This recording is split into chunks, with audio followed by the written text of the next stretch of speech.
But let's invite the first management on the show. Oh, yes, let's do that. This is the first management. As Rima said, Epigral reported good quarter recovery in numbers. On a YY basis, they witnessed a fall in EBITDA as well as profit after tax. To discuss more on their quarter 2 performance, we are now joined by the Chairman and Managing Director of Epigral, Maulik Patel.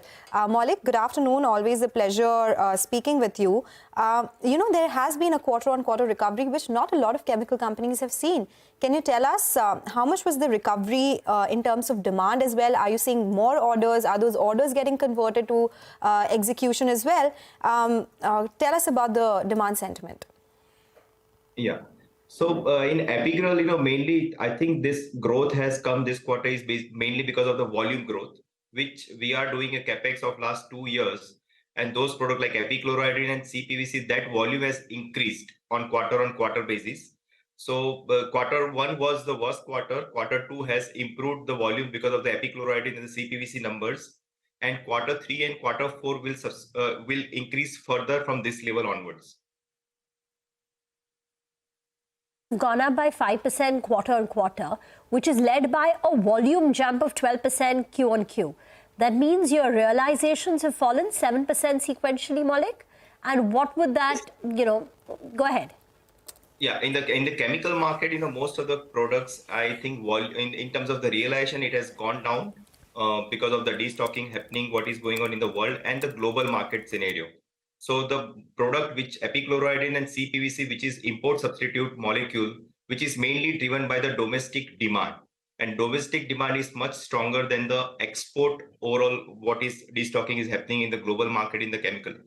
So because of the domestic demand is good, and we expect that in the coming quarters, it is going to be further improved because of the impact on the, the chemicals which we make, which is used for the epoxy resins which is infrastructure related in the building material side. So that demand has picked up and going to pick up further from quarter 3 onwards. Okay. So is it the demand translating into higher prices as well? Volumes are up 12% on a sequential basis. That would mean pricing would be down around 7-odd%. Is this for lower than what you had seen in quarter 1? Are you seeing a pricing hike coming in second half as well? Prices are not improving much, but in the same time, we see the demand is picking up, and the same time, the raw material price is coming down.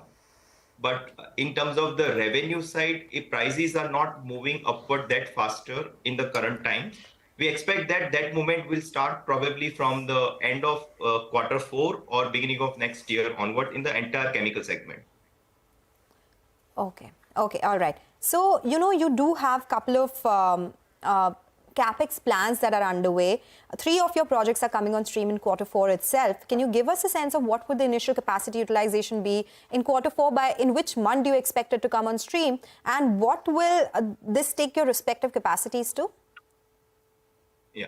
So we are coming with a CPVC further expansion. Right now, CPVC current capacity, we are running at 80% capacity. And that expansion, we are doing it to 30,000 tons to 75,000 tons per annum, which is almost 30 to 35% of the overall India's demand.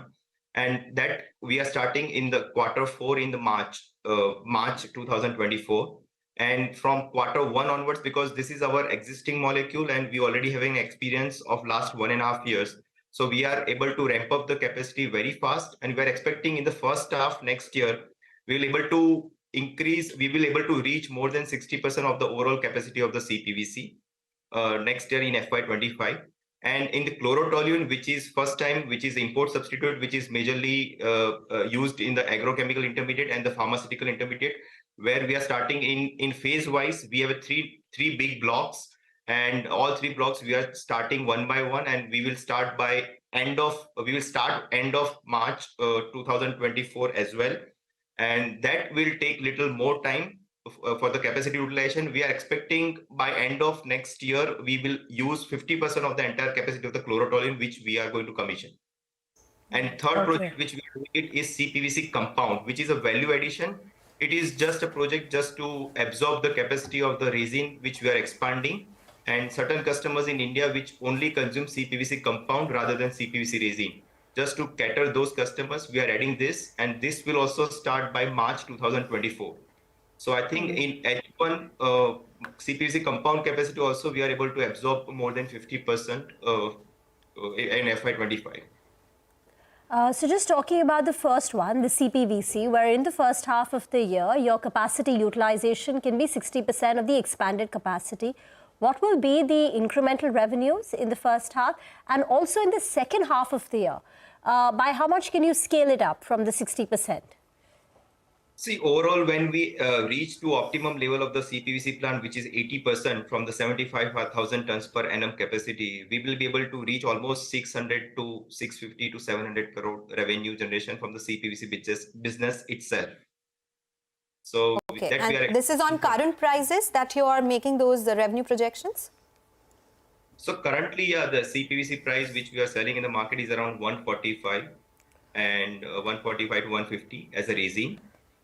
For the pipe, it is little less, and for the fitting grade, it is little on the higher side. So there is a gap of 10 rupees between two grades, and we are expecting we will able to use optimum capacity as 80% capacity by next year. Overall capacity, I would say, not only the expansion capacity, because already we have experience on CPVC business itself in last 1.5 years.